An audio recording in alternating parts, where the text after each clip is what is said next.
أشهد أن لا إله إلا الله وحده لا شريك له وأشهد أن محمدا عبده ورسوله أما بعد فأعوذ بالله من الشيطان الرجيم بسم الله الرحمن الرحيم الحمد لله رب العالمين الرحمن الرحيم مالك يوم الدين إياك نعبد وإياك نستعين اهدنا الصراط المستقيم صراط الذين أنعمت عليهم غير المغضوب عليهم ولا الضالين.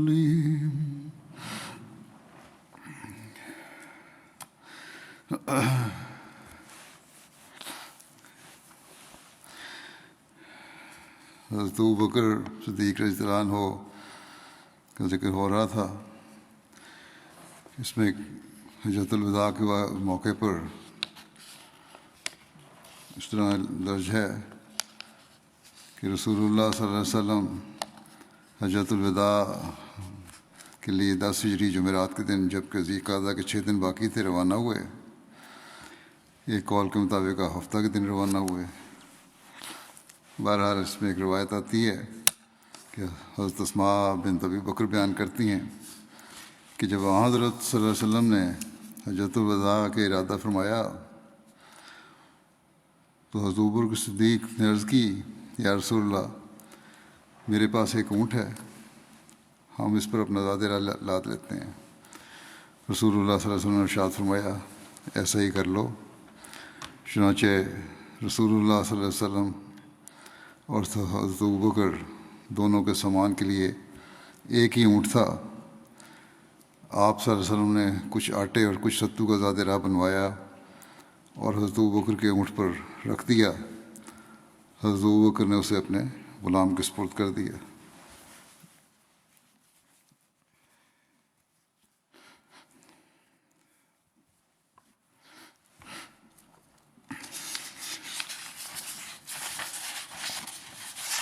حضرت اسماء بنت ابی بکر بیان کرتی ہیں کہ ہم رسول اللہ صلی اللہ علیہ وسلم کے ساتھ حج کے لیے نکلے.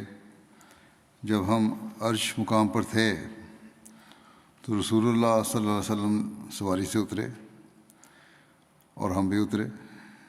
تو عائشہ رسول اللہ صلی اللہ علیہ وسلم کے ایک پہلو میں بیٹھ گئیں اور میں اپنے والد کے پہلو میں بیٹھ گئی. اور رسول اللہ صلی اللہ علیہ وسلم اور حضرت ابوبکر کا سامان اکٹھا ایک اونٹ پر تھا, جیسا کہ پہلے بیان ہو چکا ہے, جو حضرت ابوبکر کے غلام کے پاس تھا. حضرت ابوبکر انتظار کرنے لگے کہ وہ آ جائے. وہ غلام آ گیا مگر اس کا اونٹ اس کے ساتھ نہ تھا. حضرت ابوبکر نے کہا تمہارا اونٹ کہاں ہے؟ اس نے کہا گزشتہ رات سے میں اسے گم کر چکا ہوں. حضرت ابوبکر نے کہا کہ ایک ہی اونٹ تھا, وہ بھی تم نے گم کر دیا. تو حضرت ابوبکر اسے مارنے کے لیے اٹھے اور رسول اللہ صلی اللہ علیہ وسلم تبسم فرما رہے تھے اور فرمانے لگے اس محرم کو دیکھو یہ کیا کر رہا ہے. ابن ابی رزمہ کہتے ہیں کہ رسول اللہ صلی اللہ علیہ وسلم نے اس سے زائد نہیں کہا کہ اس محرم کو دیکھو کیا کرنے لگا ہے, اور آپ تبسم فرمانے لگے.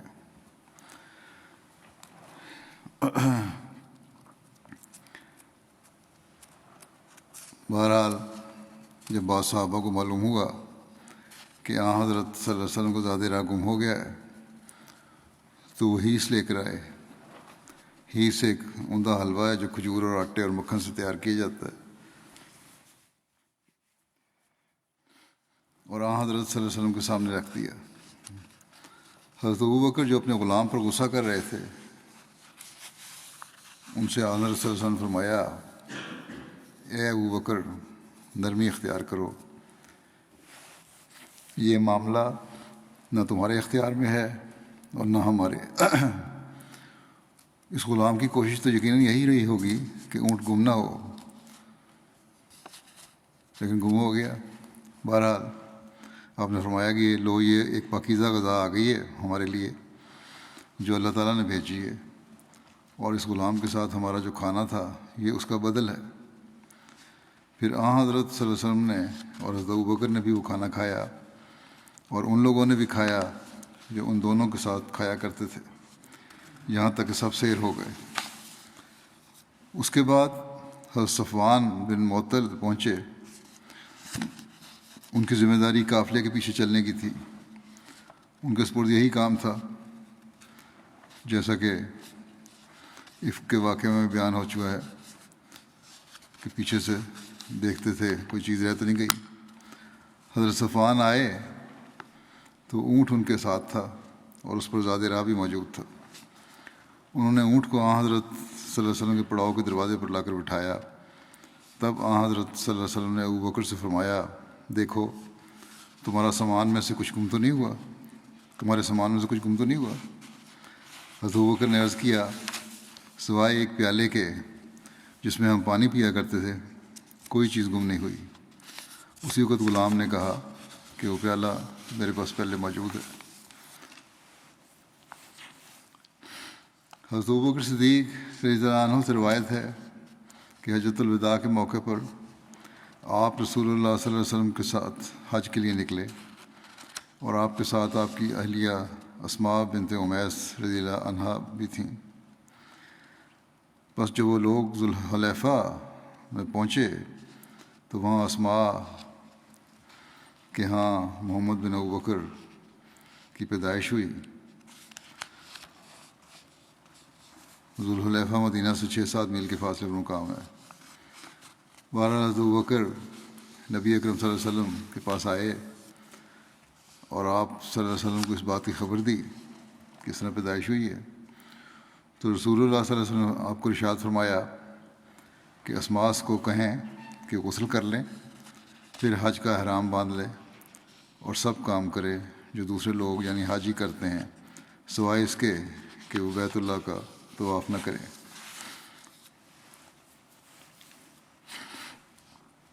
رسول اللہ صلی اللہ علیہ وسلم جب وادی عثفان سے گزرے تو آپ صلی اللہ علیہ وسلم نے استفسار فرمایا، اے ابوبکر یہ کون سی وادی ہے؟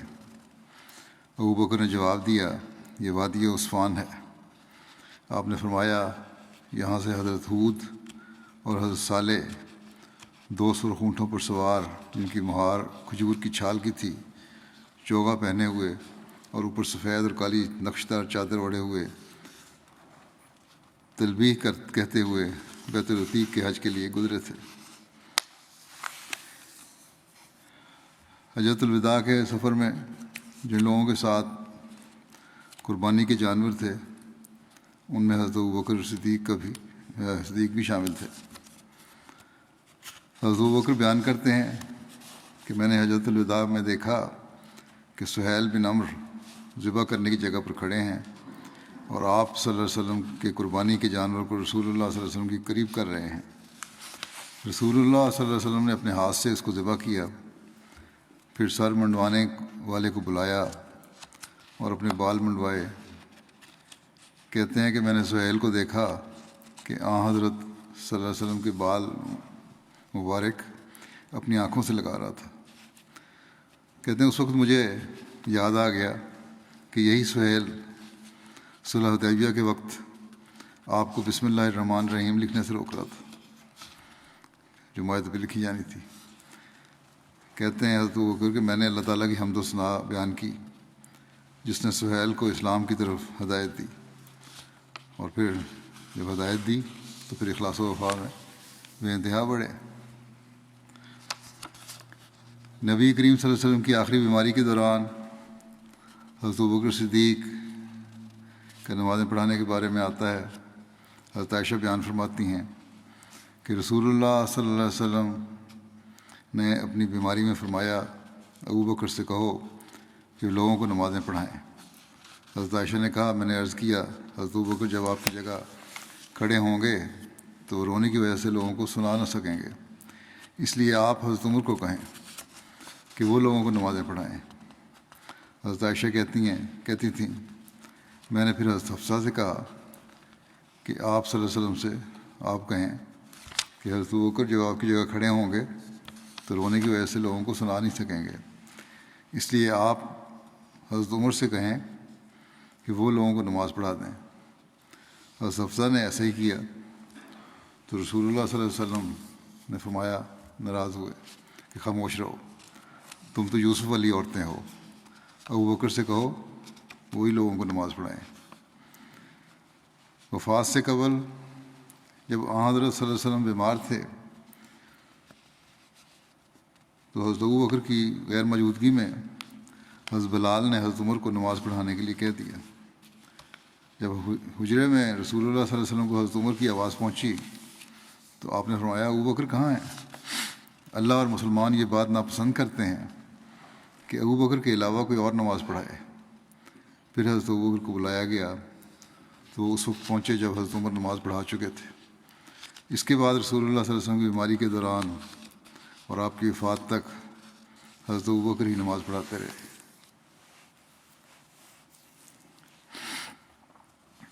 حضرت عائشہ بیان کرتی ہیں کہ رسول اللہ صلی اللہ علیہ وسلم نے اپنی بیماری میں حضرت ابوبکر سے فرمایا کہ وہ لوگوں کو نماز پڑھائیں، اس لیے وہ انہیں نماز پڑھایا کرتے تھے۔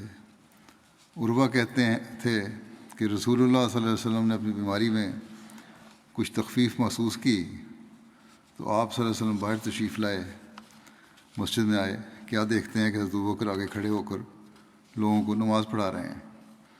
جب حضرت ابوبکر نے آپ کو دیکھا تو پیچھے ہٹے، اس پر آپ صلی اللہ علیہ وسلم نے انہیں اشارہ کیا کہ اپنی جگہ ہی رہیں، اور رسول اللہ صلی اللہ علیہ وسلم حضرت ابوبکر کے برابر ان کے پہلو میں بیٹھ گئے۔ حضرت ابوبکر رسول اللہ صلی اللہ علیہ وسلم کی نماز کے ساتھ نماز پڑھتے اور لوگ حضرت ابوبکر کی نماز کے ساتھ نماز پڑھتے۔ صحیح بخاری میں یہ بھی بخاری کی روایت ہے۔ ایک اور روایت اس طرح ہے، حضرت انس مالک انصاری سے یہ روایت ہے کہ حضرت ابوبکر نبی کریم صلی اللہ علیہ وسلم کی اس بیماری میں جس میں آپ کی وفات ہو گئی لوگوں کو نماز پڑھایا کرتے تھے، یہاں تک کہ جب پیر کا دن ہوا اور وہ نماز میں صفوں میں تھے، نبی صلی اللہ علیہ وسلم نے حجرے کا پردہ اٹھایا، آپ صلی اللہ علیہ وسلم ہمیں دیکھ رہے تھے اور آپ کھڑے ہوئے تھے، گویا کہ آپ کا چہرہ مبارک قرآن مجید کا ورق تھا۔ پھر آپ صلی اللہ علیہ وسلم نے خوش ہو کر تبسم فرمایا اور ہمیں خیال ہوا کہ نبی کریم صلی اللہ علیہ وسلم کو دیکھنے کی وجہ سے ہم خوشی سے آزمائش میں پڑ جائیں گے۔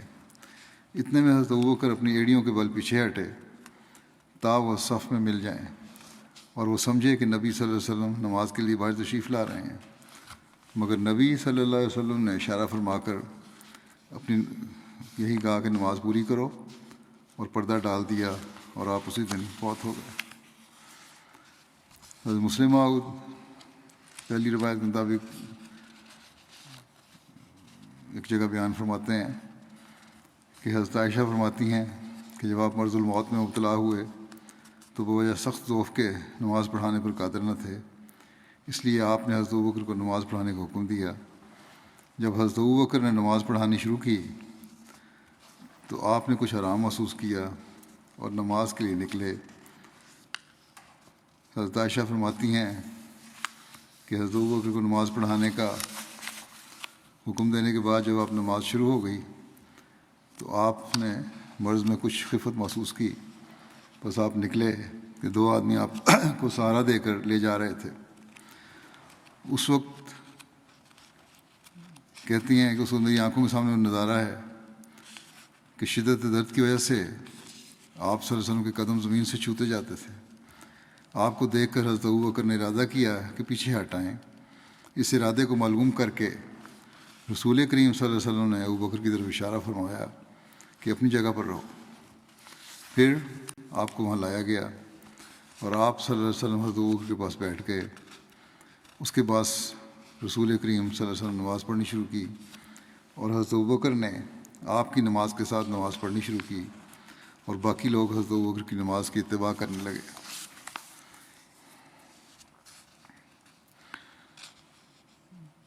صلی اللہ علیہ وسلم کی وفات کے بارے میں ایک جگہ اس طرح عروہ بن زبیر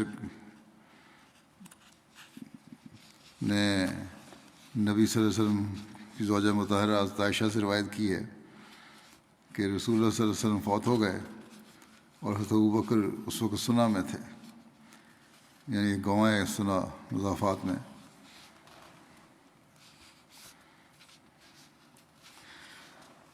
یہ خبر سن کے حضرت عمر کھڑے ہوئے، جب حضرت وفات کی خبر پہنچی تو حضرت ابوبکر تو وہاں تھے نہیں، حضرت ابوبکر موجود تھے، وہ کھڑے ہوئے اور کہنے لگے اللہ کی قسم رسول اللہ صلی اللہ علیہ وسلم فوت نہیں ہوئے۔ حضرت عائشہ کہتی تھیں کہ حضرت عمر کہا کرتے تھے کہ اللہ کی قسم میرے دل میں یہی بات آئی تھی کہ اللہ آپ کو ضرور اٹھائے گا، تب بعض آدمیوں کے ہاتھ پاؤں کاٹ دیں گے۔ اتنے میں حضرت ابوبکر آ گئے اور انہوں نے رسول اللہ صلی اللہ علیہ وسلم کے چہرے سے کپڑا ہٹایا اور آپ کو بوسہ دیا اور کہنے لگے میرے ماں باپ آپ پر قربان ہوں، آپ زندگی میں بھی اور موت کے وقت بھی پاک و صاف ہیں، اس ذات کی قسم ہے جس کے ہاتھ میں میری جان ہے، اللہ آپ کو کبھی دو موتیں نہیں دکھائے گا۔ یہ کہہ کر حضرت ابوبکر باہر چلے گئے اور کہنے لگے کہ اے قسم کھانے والے ٹھہر جاؤ، یعنی حضرت عمر کو کہا کہ ٹھہر جاؤ۔ جب حضرت ابوبکر بولنے لگے حضرت عمر بیٹھ گئے۔ حضرت ابوبکر نے حمد و ثنا بیان کی اور کہا الا من کان یعبد محمد صلی اللہ علیہ وسلم فإن محمدا قد مات ومن کان یعبد اللہ فإن اللہ حی لا یموت۔ دیکھو جو محمد صلی اللہ علیہ وسلم کو پوچھتا تھا سن لے کہ محمد تو یقیناً فوت ہو گئے ہیں، اور جو اللہ کو پوچھتا تھا اسے یاد رہے کہ اللہ زندہ ہے، کبھی نہیں مرے گا۔ اور حضرت ابوبکر نے یہ آیت پڑھی انک میتون و انہم میتون، تم بھی مرنے والے ہو اور وہ بھی مرنے والے ہیں۔ پھر انہوں نے یہ آیت پڑھی وما محمد الا رسول قد خلت من قبل الرسل افإن مات او قتل انقلبتم علی اعقابکم ومن ينقلب علی عقبیہ فلن یضر اللہ شیئا وسیجزی اللہ الشاکرین۔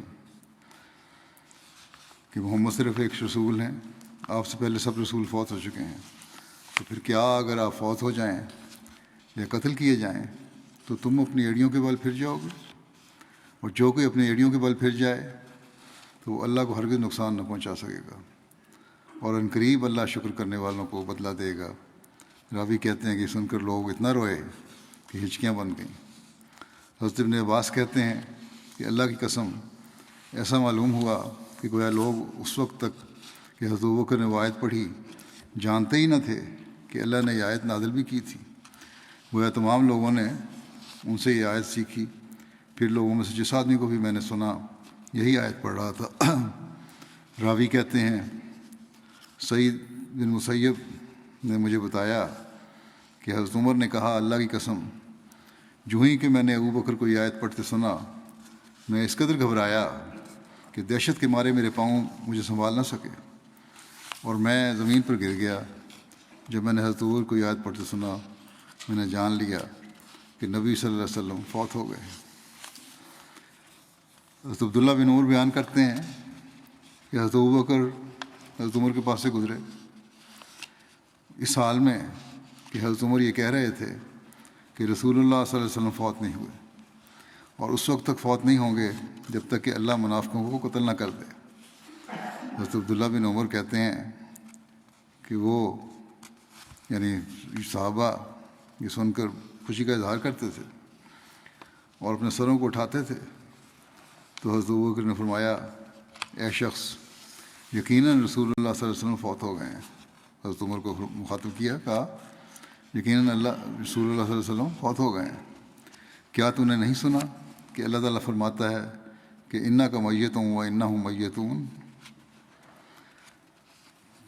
تم بھی مرنے والے ہو اور وہ بھی مرنے والے ہیں، اور یہ بھی کہ وما جعلنا لبشر من قبلک الخلد، کہ اور ہم نے کسی بشر کو تجھ سے پہلے ہمیشگی عطا نہیں کی۔ پھر آپ حضرت ابوبکر ممبر پر تشریف لائے اور خطاب کیا۔ بہرحال اس حدیث کی تشریح میں ابو عبداللہ قرطبی بیان کرتے ہیں کہ اس بات میں حضرت ابوبکر صدیق کی شجاعت پر بہت بڑی دلیل ہے، کیونکہ شجاعت کی انتہا یہ ہے کہ مصائب کے نازل ہونے کے وقت دل کا ثابت قدم رہنا، اور کوئی مصیبت نبی کریم صلی اللہ علیہ وسلم کی وفات کی مصیبت سے بڑھ کر نہ تھی مسلمانوں پہ اس وقت۔ بس اس وقت آپ کی شجاعت اور علم ظاہر ہوا، دونوں ہی ظاہر ہوئے، بہادری بھی ظاہر ہوئی کہ صدمے کو برداشت کیا، اور قرآن کریم کی آیت جو کا تشریح کی اس سے علم بھی ظاہر ہوا۔ حضرت مسلم موعود رضی اللہ عنہ بیان فرماتے ہیں کہ کتب احادیث اور تواریخ سے یہ روایت درج ہے کہ رسول کریم صلی اللہ علیہ وسلم کی وفات کا صحابہ پر اس قدر اثر ہوا کہ وہ گھبرا گئے، اور بعض سے تو بولا بھی نہ جاتا تھا، اور بعض سے چلا بھی نہ جاتا تھا، اور بعض اپنے حواس اور اپنی عقل کو قابو میں نہ رکھ سکے، اور بعض پر تو اس صدمے کا ایسا اثر ہوا کہ وہ چند دن میں گھل گھل کر فوت ہو گئے۔ حضرت عمر پر اس صدمے کا اس قدر اثر ہوا کہ آپ نے حضور صلی اللہ علیہ وسلم کی وفات کی خبر کو باور ہی نہ کیا، اور تلوار لے کر کھڑے ہو گئے اور کہا کہ اگر کوئی شخص یہ کہے گا کہ رسول کریم صلی اللہ علیہ وسلم فوت ہو گئے ہیں تو میں اسے قتل کر دوں گا۔ آپ تو موسیٰ علیہ السلام کی طرح بلائے گئے ہیں، جس طرح وہ 40 دن کے بعد واپس آ گئے تھے، اسی طرح آپ کچھ عرصے کے بعد واپس تشریف لائیں گے، اور جو لوگ آپ پر الزام لگانے والے ہیں اور منافق ہیں ان کو قتل کریں گے اور صلیب دیں گے۔ اور اس قدر جوش سے آپ اس دعوے پر مصر تھے کہ صحابہ میں سے کسی کو طاقت نہ ہوئی کہ آپ کی بات کو رد کرے، اور حضرت عمر کے اس جوش کو دیکھ کر بعض لوگوں کو یقین ہو گیا کہ یہی بات درست ہے۔ حضرت صلی اللہ علیہ وسلم فوت نہیں ہوئے، اور ان کے چہروں پر خوشی کے آثار ظاہر ہونے لگے، یا تو سر ڈالے بیٹھے تھے یا خوشی سے انہوں نے سر اٹھا لیے۔ اس حالت کو دیکھ کر بعض دور اندیش صحابہ نے ایک صحابی کو دوڑایا کہ حضرت ابوبکر رضی اللہ عنہ کو، جو اس وجہ سے کہ درمیان میں حضرت صلی اللہ علیہ وسلم کی طبیعت کچھ اچھی ہو گئی تھی، آپ کی اجازت سے مدینہ کے پاس سے ایک گاؤں کی طرف گئے ہوئے تھے، جلد لے آئیں، واپس بلا لائیں۔ بہرحال وہ چلے ہی تھے کہ حضرت ابوبکر ان کو مل گئے، واپس آ رہے تھے، اور ان کو دیکھتے ہی ان کی آنکھوں سے آنسو جاری ہو گئے، ان صحابہ کو جو اطلاع دینے جا رہے تھے، اور جوش گریہ کو ضبط نہ کر سکے۔ حضرت ابوبکر سمجھ گئے کہ کیا معاملہ ہے، اور ان صحابی سے پوچھا کہ کیا رسول کریم صلی اللہ علیہ وسلم فوت ہو گئے ہیں؟ انہوں نے جواب دیا کہ حضرت عمر کہتے ہیں کہ جو شخص کہے گا کہ رسول کریم صلی اللہ علیہ وسلم فوت ہو گئے ہیں میں اس کی گردن تلوار سے اڑا دوں گا۔ اس پر حضرت ابوبکر حضرت صلی اللہ علیہ وسلم کے گھر تشریف لے گئے۔ آپ صلی اللہ علیہ وسلم کے جسم مبارک پر جو چادر پڑی تھی اسے ہٹا کر دیکھا، اور معلوم کیا کہ آپ فی الواقعہ فوت ہو چکے ہیں۔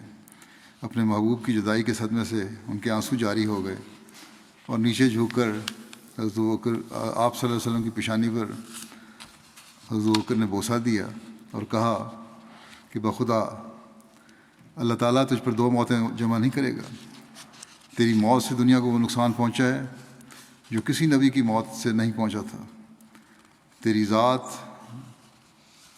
صفت سے بالا ہے، اور تیری شان وہ ہے کہ کوئی ماتم تیری جدائی کے صدمے کو کم نہیں کر سکتا۔ اگر تیری موت کا روکنا ہماری طاقت میں ہوتا تو ہم سب اپنی جانیں دے کر تیری موت کو روک دیتے۔ یہ کہہ کر کپڑا پھر آپ کے اوپر ڈال دیا، اور اس جگہ کی طرف آئے جہاں حضرت عمر صحابہ کا حلقہ بنائے بیٹھے تھے، اور ان سے کہہ رہے تھے کہ حضرت صلی اللہ علیہ وسلم فوت نہیں ہوئے بلکہ زندہ ہیں۔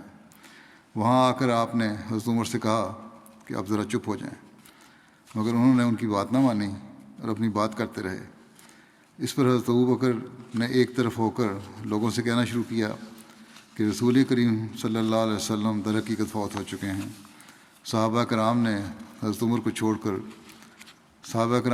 چھوڑ کر آپ کے گرد جمع ہو گئے، اور بالآخر حضرت عمر کو بھی آپ کی بات سننی پڑی۔ آپ حضرت ابوبکر نے فرمایا،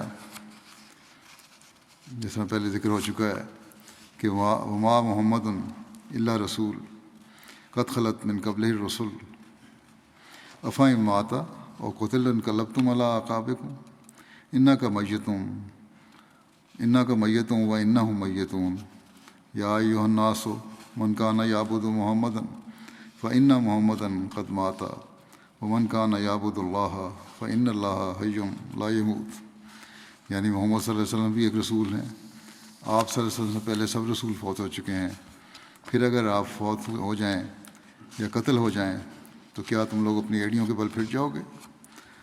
تحقیق تو بھی فوت ہو جائے گا اور یہ لوگ بھی فوت ہو جائیں گے۔ اے لوگو، جو کوئی محمد صلی اللہ علیہ وسلم کی پرستش کرتا تھا وہ سن لے کہ محمد صلی اللہ علیہ وسلم فوت ہو گئے، اور جو کوئی اللہ کی عبادت کرتا تھا اسے یاد رہے کہ اللہ زندہ ہے اور فوت نہیں ہوتا۔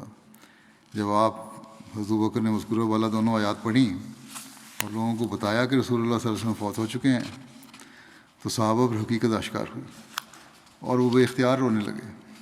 اور حضرت عمر خود بیان فرماتے ہیں کہ جب آیات قرآنیہ سے حضرت بکر نے آپ کی وفات ثابت کی تو مجھے یہ معلوم ہوا کہ گویا یہ دونوں آیتیں آج ہی نازل ہوئی ہیں، اور میرے گھٹنوں میں میرے سر کو اٹھانے کی طاقت نہ رہی، میرے قدم لڑکھڑائے اور میں بے اختیار شدت صدمہ سے زمین پر گر پڑا۔ اسی حوالے سے مسلمانوں کا جو پہلا اجماع ہے، اس بارے میں حضرت مسلم بیان فرماتے ہیں کہ رسول کریم صلی اللہ علیہ وسلم سے پہلے تمام انبیاء فوت ہو چکے ہیں، جن میں مسیح بھی شامل ہیں۔ چنانچہ رسول کریم صلی اللہ علیہ وسلم کی وفات پر جب مسلمان گھبرا گئے اور یہ صدمہ ان کے لیے ناقابل برداشت ہو گیا تو حضرت عمر نے اسی گھبراہٹ میں تلوار کھینچ لی اور کہا کہ اگر کوئی شخص یہ کہے گا کہ رسول کریم صلی اللہ علیہ وسلم وفات پا گئے ہیں تو میں اسی گردن کاٹ دوں گا۔ رسول کریم صلی اللہ علیہ وسلم فوت نہیں ہوئے، بلکہ حضرت موسیٰ کی طرح خدا سے ملنے گئے اور پھر واپس آئیں گے اور منافقوں کو ختم کریں گے، پھر وفات پائیں گے۔ گویا ان کا یہ عقیدہ تھا کہ منافق جب تک ختم نہ ہوں حضرت صلی اللہ علیہ وسلم فوت نہیں ہو سکتے، اور چونکہ منافق آپ کی وفات تک موجود تھے اس لیے وہ سمجھے کہ آپ فوت نہیں ہوئے۔ حضرت ابوبکر جو مدینہ کے باہر ایک گاؤں میں گئے ہوئے تھے، تشریف لائے، حضرت صلی اللہ علیہ وسلم گھر گئے، رسول کریم صلی اللہ علیہ وسلم کو جسم مبارک دیکھا، معلوم کیا کہ آپ واقعی وفات پا چکے ہیں۔ اس پہ پھر آپ واپس تشریف لائے، باہر تشریف لائے اور کہتے ہوئے آئے کہ اللہ تعالیٰ رسول کریم صلی اللہ علیہ وسلم کو دو موتیں نہیں دے گا، یعنی ایک موت جسمانی اور دوسری موت روحانی، کہ آپ کی وفات کے ساتھ ہی مسلمان بگڑ جائیں۔ پھر آپ سیدھے صحابہ کے اجتماع میں گئے اور لوگوں سے کہا کہ میں کچھ کہنا چاہتا ہوں۔ حضرت عمر تلوار لیے کھڑے تھے اور یہ ارادہ کر کے کھڑے تھے کہ اگر کوئی کسی نے محمد صلی اللہ علیہ وسلم کی وفات کا اعلان کیا تو میں اس کو قتل کر دوں گا۔ حضرت ابوبکر کھڑے ہوئے اور انہوں نے لوگوں کو وہی بات کی کہ من کان منکم یعبد محمدا فإن محمدا قد مات ومن کان منکم یعبد اللہ فإن اللہ حی لا یموت، کہ جو شخص محمد رسول اللہ صلی اللہ علیہ وسلم کی عبادت کرتا تھا وہ سن لے کہ محمد صلی اللہ علیہ وسلم فوت ہو چکے ہیں، اور جو کوئی شخص اللہ کی عبادت کرتا تھا وہ خوش ہو جائے کہ اللہ تعالیٰ زندہ ہے اور کبھی فوت نہیں ہوگا۔ پھر آپ نے یہ آیت پڑھی قرآن کریم کی، جیسا کہ پہلے ذکر ہو چکا ہے کہ وما محمد الا رسول قد خلت من قبل الرسل افإن مات أو قتل انقلبتم علی اعقابکم۔ محمد صلی اللہ علیہ وسلم اللہ کے رسول تھے اور آپ سے پہلے جتنے رسول گزرے ہیں سب فوت ہو چکے ہیں، پھر آپ کیوں نہ فوت ہوں گے؟ اگر آپ فوت ہو جائیں یا قتل کیے جائیں تو کیا تم لوگ اپنے ایڑیوں کے بل پھر جاؤ گے اور اسلام کو چھوڑ دو گے؟ حضرت عمر فرماتے ہیں کہ قرآن کریم کی آیت حضرت ابوبکر صدیق نے پڑھی، یہ آیت، تو میری آنکھیں کھل گئیں اور مجھے یوں معلوم ہوا کہ یہ آیت ابھی نازل ہوئی ہے، اور مجھ پر ظاہر ہو گیا کہ رسول کریم صلی اللہ علیہ وسلم فوت ہو گئے ہیں، اور میرے پاؤں کانپ گئے اور میں زمین پر گر گیا۔ یہ بیان کر کے حضرت مسلم فرماتے ہیں کہ یہ ایک ہی اجماع صحابہ کا ہے، کیونکہ اس وقت سارے صحابہ موجود تھے، اور در حقیقت ایسا وقت مسلمانوں پر پہلے کبھی نہیں آیا، کیونکہ پھر کبھی مسلمان اس طرح جمع نہیں ہوئے۔ اس اجتماع میں حضرت ابوبکر نے یہ آیت پڑھی کہ محمد رسول اللہ صلی اللہ علیہ وسلم صرف اللہ تعالیٰ کے ایک رسول ہیں، اور آپ سے پہلے جس قدر اللہ تعالیٰ کے رسول آئے ہیں وہ سب کے سب فوت ہو چکے ہیں، بس آپ کا فوت ہونا بھی کوئی قابل تعجب بات نہیں، اور سارے کے سارے صحابہ نے آپ کے ساتھ اتفاق کیا۔ حضرت مسیح علیہ الصلوۃ والسلام بھی اسی بات کو بیان کرتے ہوئے فرماتے ہیں حضرت ابوبکر رضی اللہ عنہ کے حوالے سے کہ حضرت ابوبکر صدیق رضی اللہ عنہ کا اس امت پر کتنا بڑا احسان ہے کہ اس کا شکر نہیں ہو سکتا۔ اگر وہ تمام صحابہ رضی اللہ عنہم کو مسجد نبی میں اکٹھے کر کے یہ آیت نہ سناتے کہ تمام گزشتہ نبی فوت ہو چکے ہیں تو یہ امت ہلاک ہو جاتی، کیونکہ ایسی صورت میں اس زمانے کے مفسد علماء یہی کہتے کہ صحابہ رضی اللہ عنہم کا بھی یہی مذہب تھا کہ حضرت عیسیٰ زندہ ہیں، مگر اب صدیق اکبر کی آیت ممدوحہ پیش کرنے سے اس بات پر کل صحابہ کا اجماع ہو چکا ہے کہ کل گزشتہ نبی فوت ہو چکے ہیں، بلکہ اس اجماع پر شعر بنائے گئے ہیں۔ ابو بکر کی روح پر خدا تعالیٰ ہزاروں رحمتوں کی بارش کرے، اس نے تمام روحوں کو ہلاکت سے بچا لیا، اور اس اجماع میں تمام صحابہ بھی شریک تھے، ایک فرد بھی ان میں سے باہر نہ تھا، اور یہ صحابہ کا پہلا اجماع تھا اور نہایت قابل شکر کارروائی تھی۔ اور حضرت ابوبکر رضی اللہ عنہ اور مسیح موعود کی باہم ایک مشابہت ہے، اور وہ یہ کہ خدا تعالیٰ کا وعدہ قرآن شریف میں دونوں کی نسبت یہ تھا کہ جب ایک خوف کی حالت اسلام پر طاری ہوگی اور سلسلہ مرتد ہونے کا شروع ہوگا تب ان کا ظہور ہوگا۔ سو حضرت ابوبکر اور مسیح موعود کے وقت میں ایسا ہی ہوا، یعنی حضرت ابوبکر کے وقت میں آن رسول اللہ علیہ وسلم کی وفات کے بعد صدہا جاہل عرب مرتد ہو گئے، اور صرف 2 مسجدیں باقی تھیں جن میں نماز پڑھی جاتی تھی۔ حضرت ابوبکر نے دوبارہ ان کو اسلام پر قائم کیا، اور ایسا ہی مسیح موعود کے وقت میں کئی لاکھ انسان اسلام سے مرتد ہو کر عیسائی بن گئے، اور یہ دونوں حالات قرآن شریف میں مذکور ہیں، یعنی پیشگوئی کے طور پر ان کا ذکر ہے۔ حضرت ابوبکر رضی اللہ عنہ کی خلافت کے بارے میں آتا ہے کہ جب صحابہ کرام کو رسول اللہ صلی اللہ علیہ وسلم کی وفات کا علم ہو گیا تو انصار ثقیفہ بنی سعدہ میں جمع ہوئے۔ اس اجتماع میں مسئلہ خلافت پر گفتگو ہوئی۔ انصار خزرج کے رہنما سعد بن عبادہ کے گرد جمع ہو گئے۔ حضرت سعد بن عبادہ ان دنوں ولیل تھے۔ انہوں نے انصار کی قربانیوں اور خدمت اسلام کا تفصیلی تذکرہ کرتے ہوئے انہیں خلافت کا حقدار قرار دیا، مگر انصار نے حضرت سعد بن عبادہ کو ہی خلافت کے لیے موزوں قرار دے دیا۔ مگر ابھی انصار نے ان کی بیعت بھی نہ کی تھی کہ ان میں سے ہی کسی نے یہ سوال کر دیا کہ اگر مہاجرین نے ان کی خلافت کو تسلیم نہ کیا تو کیا ہوگا؟ اس پر ایک آدمی نے تجویز دی کہ ایک آدمی انصار میں سے اور ایک آدمی مہاجرین میں سے خلیفہ ہو، مگر حضرت سعد بن عبادہ نے اسے بنو اوس کی کمزوری قرار دیا۔ جب انصار ثقیفہ بنو ساعدہ میں خلافت کے متعلق بحث کر رہے تھے، حضرت عمر بن خطاب، حضرت ابو عبیدہ بن جراح اور دوسرے بڑے صحابہ کرام مسجد نبی میں نبی کریم صلی اللہ علیہ وسلم کے وصال کے ثانیہ عظیم کے بارے میں ذکر کر رہے تھے۔ حضرت ابوبکر صدیق، حضرت علی اور دوسرے اہل بیت رسول کریم صلی اللہ علیہ وسلم کی تجہیز و تکفین کے انتظامات میں مصروف تھے۔ کسی کو خلافت کے بارے میں ہوش نہ تھا، اور اس بات سے بے خبر تھے کہ انصار اس مسئلے پر غور کرنے کے لیے جمع ہو چکے ہیں اور انصار میں سے کسی کو امیر چننا چاہتے ہیں۔ طبقات کبریٰ میں لکھا ہے کہ حضرت عمر حضرت ابو عبیدہ بن جراح کے پاس تشریف لائے اور کہا کہ اپنا ہاتھ بڑھائیں تاکہ میں آپ کی بیعت کروں۔ رسول اللہ صلی اللہ علیہ وسلم کی زبان مبارک سے آپ کو اس امت کا امین قرار دیا گیا ہے۔ اس پر حضرت ابو عبیدہ نے حضرت عمر سے کہا، جب سے آپ نے اسلام قبول کیا ہے میں نے اس سے پہلے کبھی آپ میں ایسی غفلت والی بات نہیں دیکھی۔ کیا تم میری بیعت کرو گے جبکہ تم میں صدیق اور ثانی اثنین یعنی حضرت ابوبکر موجود ہیں؟ اسی گفتگو کے دوران انہیں اجتماع انصار کی اطلاع ملی۔ اس پر حضرت عمر نے حضرت ابوبکر صدیق کو اندر پیغام بھیج کر بلایا کہ ایک ضروری کام ہے۔ تو حضرت ابوبکر نے تجہیز و تکفین کی مصروفیت کا عذر کر کے باہر آنے سے انکار کر دیا۔ اس پر حضرت عمر نے دوبارہ پیغام بھیجا ایک ایسی فوری بات پیش آئی ہے کہ آپ کی موجودگی وہاں ضروری ہے، جس پر حضرت ابوبکر باہر تشریف لائے اور حضرت عمر سے پوچھا کہ رسول اللہ صلی اللہ علیہ وسلم کی تجہیز و تکفین سے اس وقت اور کون سا اہم کام ہے جس کے لیے تم نے مجھے بلایا؟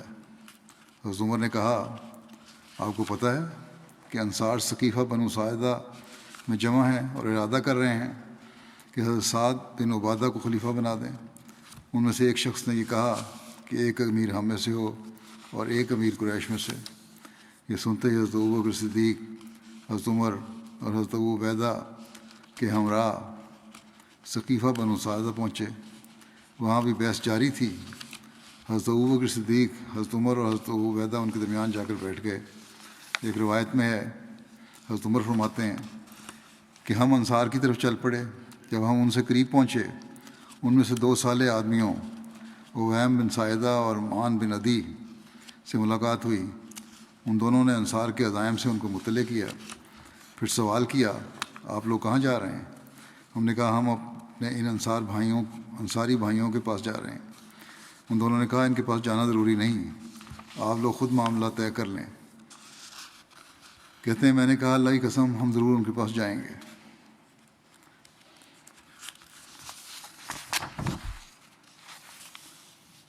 بہرحال وہ گئے۔ حضرت عمر بیان کرتے ہیں کہ ہم انصار کے پاس پہنچے۔ میں نے اپنے دل میں کچھ کہنے کے لیے ایک مضمون سوچا تھا کہ انصار کے سامنے اسے بیان کروں گا، تو جب میں ان کے پاس پہنچا اور بات کو شروع کرنے کے لیے آگے بڑھا، مگر حضرت ابوبکر نے مجھ سے کہا، ٹھہر جاؤ یہاں تک کہ میں بات کر لوں، اس کے بعد جو تمہارا جی چاہے بیان کرنا۔ پھر حضرت ابوبکر نے بولنا شروع کیا، اور جو بات میں کہنا چاہتا تھا وہ حضرت ابوبکر نے بیان کر دی، بلکہ اس سے بھی زیادہ آپ نے کہہ دیا۔ حضرت ابوبکر نے جو تقریر کی تھی وہ یہ ہے، مختصر اس کا ذکر ہے۔ عبداللہ بن عبد الرحمن بیان کرتے ہیں کہ حضرت ابوبکر نے تقریر شروع کی، اللہ کی حمد و ثنا کے بعد کہا، یقیناً اللہ نے اپنی مخلوق کی طرف محمد صلی اللہ علیہ وسلم کو رسول اور اپنی امت کا نگران بنا کر بھیجا تاکہ وہ اللہ کی عبادت کریں اور اس کی توحید کا اقرار کریں، حالانکہ اس سے پہلے وہ اللہ کے سوا مختلف معبودوں کی عبادت کرتے تھے اور کہتے تھے کہ یہ معبود اللہ کے حضور ان کی شفاعت کرنے والے اور نفع پہنچانے والے ہیں، حالانکہ وہ پتھر سے تراشے گئے تھے اور لکڑی سے بنائے جاتے تھے۔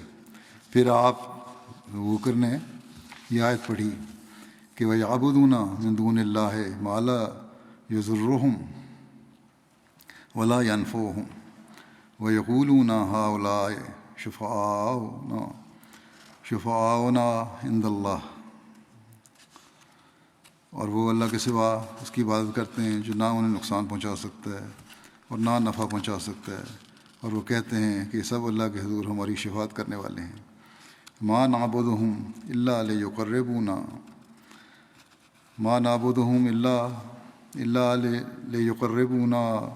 إِلَى اللَّهِ زُلْفَىٰ، کہ ہم اس مقصد کے سوا ان کی عبادت نہیں کرتے کہ وہ ہمیں اللہ کے قریب کرتے ہوئے قرب کے اونچے مقام تک پہنچا دیں۔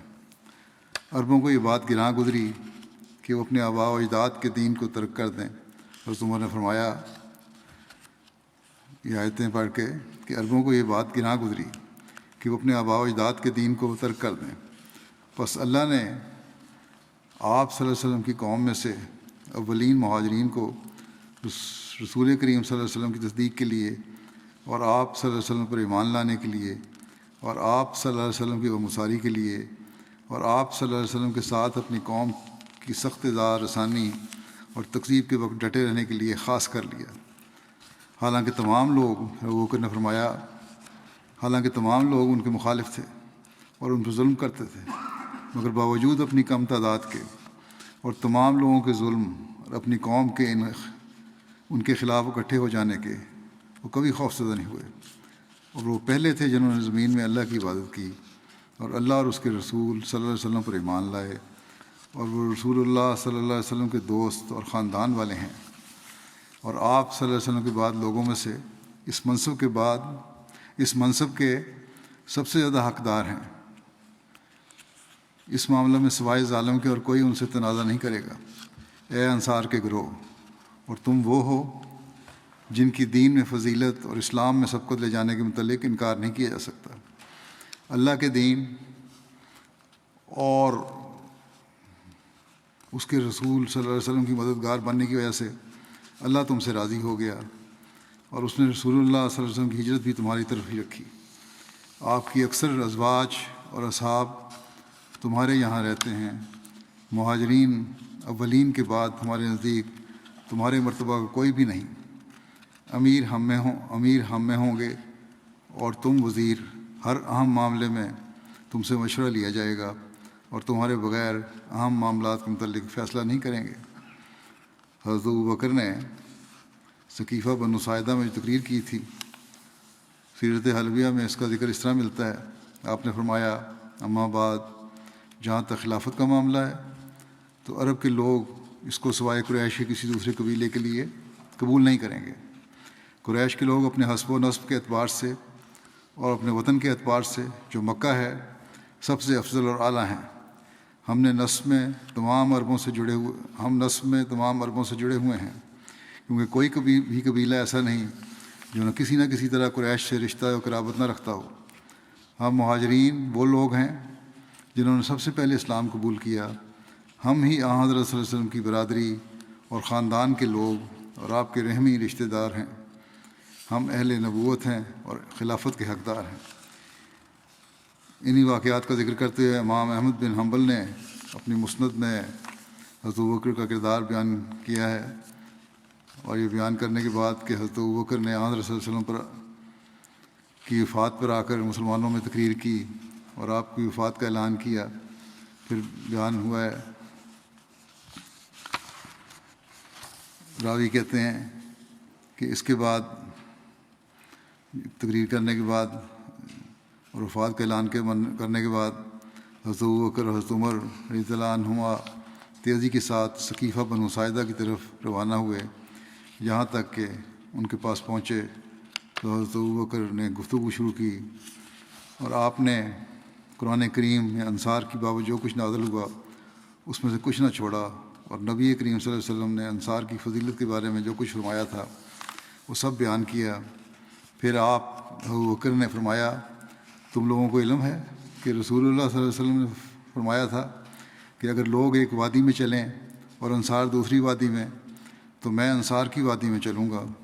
پھر حضرت سعد کو مخاطب کر کے حضرت ابوبکر نے فرمایا کہ اے سعد، تجھے علم ہے کہ تو بیٹھا ہوا تھا جب رسول اللہ صلی اللہ علیہ وسلم نے فرمایا کہ خلافت کے حقدار قریش ہوں گے، لوگوں میں سے جو نیک ہوں گے وہ قریش کے نیک افراد کے تابع ہوں گے، اور جو فاجر ہوں گے وہ قریش کے فاجروں کے تابع ہوں گے۔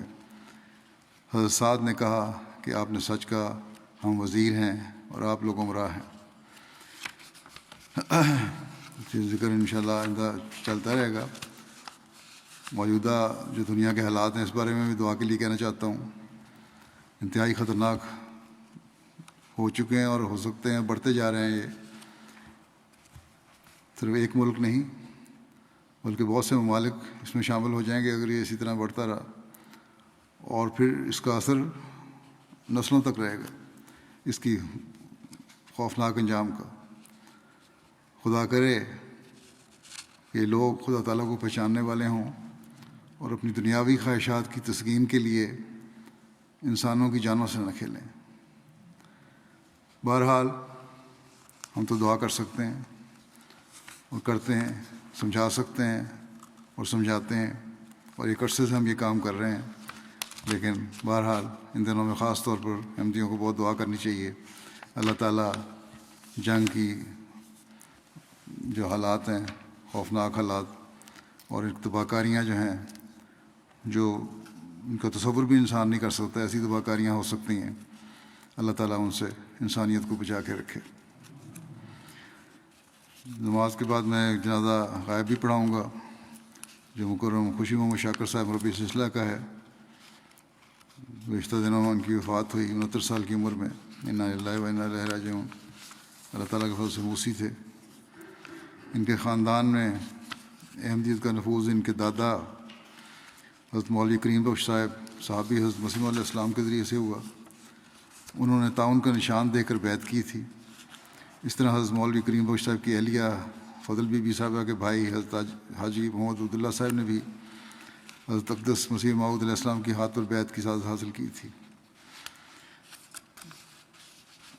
حضرت حاجی محمد عبداللہ صاحب کا نام تاریخ احمدیت جلد 8 میں صحابہ حضرت مسیح موعود علیہ السلام کی فہرست میں 23ویں نمبر پر درج ہے۔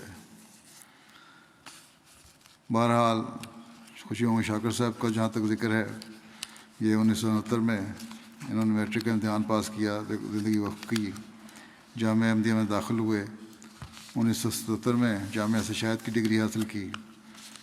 1978 میں عربی فاضل کا امتحان پاس کیا، پھر جماعتی خدمات کرتے رہے۔ ساتھ ہی انہوں نے 1987 میں ایم اے اسلامیات کی ڈگری بھی حاصل کی، اور گنی کناکری میں بطور مبلغ سلسلہ کی میں توفیق پائی، علاوہ پاکستان کے مختلف شہروں کے۔ وہاں فرینچ زبان میں ڈپلومہ بھی حاصل کیا انہوں نے۔ اللہ تعالیٰ نے ان کو 6 بیٹوں سے نوازا۔ ایک بیٹے ان کے مربی سلسلہ ہیں ناصر اسلام صاحب، روا میں ہیں، سید تعینات۔ 77 سے 91 تک پاکستان کے مختلف علاقوں میں ان کو خدمت کی توفیق ملی، اور 91 سے 2007 تک سیرا لیون اور گنی کناکری میں خدمت کی توفیق پائی۔ وہاں سے واپس آئے۔ 2008 سے انجمن کے دفاتر کے مختلف شعبہ جات میں کام کی توفیق ملی۔ ایڈیشنل ناظر اصلاح و ارشاد مقامی اور وزارت امور عامہ میں خدمت کی توفیق ملی۔ افریقہ میں جب تھے یہ، ان کے ذریعے سے کئی سعید روحوں کو احمدیت میں داخل ہونے کی توفیق ملی، کئی جماعتیں قائم ہوئیں۔ بڑے بے نفس اور محنت کرنے والے مبلغ تھے، بڑے ایمان افروز ان کے تبلیغ کے میدان کے بھی واقعات ہیں جو مختلف لوگوں نے بیان کیے ہیں، کس طرح اللہ تعالیٰ ان کی مدد فرماتا تھا۔ ان کو جولائی 1986 میں کلمہ طیبہ کے کیس میں اسیر رائے مولا رہنے کی بھی سعادت حاصل ہوئی۔ ان کی اہلیہ لکھتی ہیں کہ میری ساری زندگی اس بات کی گواہ ہے کہ انہوں نے آج تک نہ نماز چھوڑی، نہ ہی کبھی تہجد۔ جماعتی دورے سے واپس آتے، تھکاوٹ کے باوجود بھی نماز لازمی ادا کرتے، باجماعت ادا کرنے کی کوشش کرتے۔ شدید بیماری کے باوجود یہاں تک کہ چلنا مشکل ہوتا مگر باجماعت نماز کے لیے لازمی جاتے۔ بے شمار خوبیوں کے مالک تھے، حقوق اللہ اور حقوق العباد کی ادائیگی میں ہمتاً مشغول تھے، تقویٰ کی باریک راہوں پر چلنے والے، خلافت سے والہانہ عشق، اطاعت گزار، عاجزی، انکساری، مربیان اور جماعتی عہدیداران کا احترام، بچوں سے شفقت، سخاوت، اقربا اور غربا پروری، ملنسار، تبلیغ کا خاص شوق رکھنے والے تھے۔ بیماری کے آخری ایام میں بھی طبیعت زیادہ خراب ہو گئی تو ان کو 3 رات تک ان کو ایمرجنسی میں لے جایا جاتا رہا۔ جب بھی واپس گھر آتے تو پھر بھی آ کے گھر میں تہجد کی نماز کبھی نہیں چھوڑتے تھے۔ اور ایک دن تو ہسپتال سے آئے، ہماری طبیعت تھی، فجر کی نماز پڑھی اور پھر تیار ہو کے دفتر بھی چلے گئے۔ بہرحال جب ان کو روکا جاتا تو کہتے تھے یہی ایک وقف زندگی کا کام ہے اور میرے کام سے مجھے نہ روکو۔ ان کے بیٹے ناصر اسلام ربی سلسلہ ہیں، کہتے ہیں جب سے ہم نے ہوش سنبھالا ہے والد کو تہجد گزار ہی دیکھا ہے اور اطاعت کے اعلیٰ مقام پر پایا ہے۔ کوئی بھی جماعتی عہدیدار ہوتا، خواہ چھوٹا ہو یا بڑا، اس کی اطاعت کرتے۔ روزانہ صدقہ دینا اور خیرات کرنا معمول زندگی تھا۔ روز کا کام روز کرتے، بہت ملنسار تھے، تبلیغ کا بے انتہا شوق تھا۔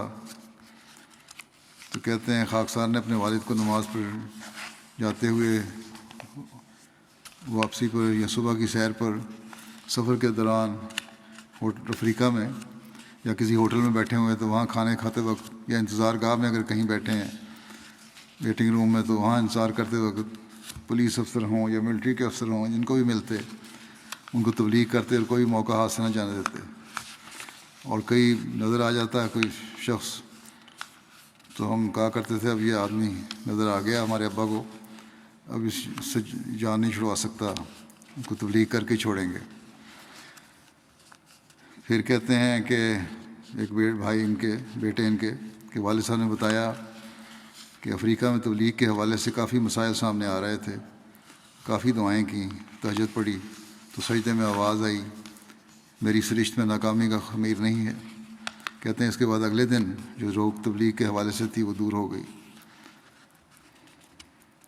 بہرحال ان کے بارے میں بہت سے لوگوں نے واقعات لکھے ہیں، اور ہر ایک نے یہی لکھا ہے کہ ملنسار تھے، عاجز تھے، دعا گو تھے، خلافت سے پختہ تعلق تھا، اور اللہ تعالیٰ پر کامل توکل کرنے والے انسان تھے۔ اللہ تعالیٰ ان سے مغفرت و رحم کو سلوک فرمائے، درجات بلند کرے، ان کی اولاد کو بھی ان کی نیکیاں جاری رکھنے کی توفیق دے۔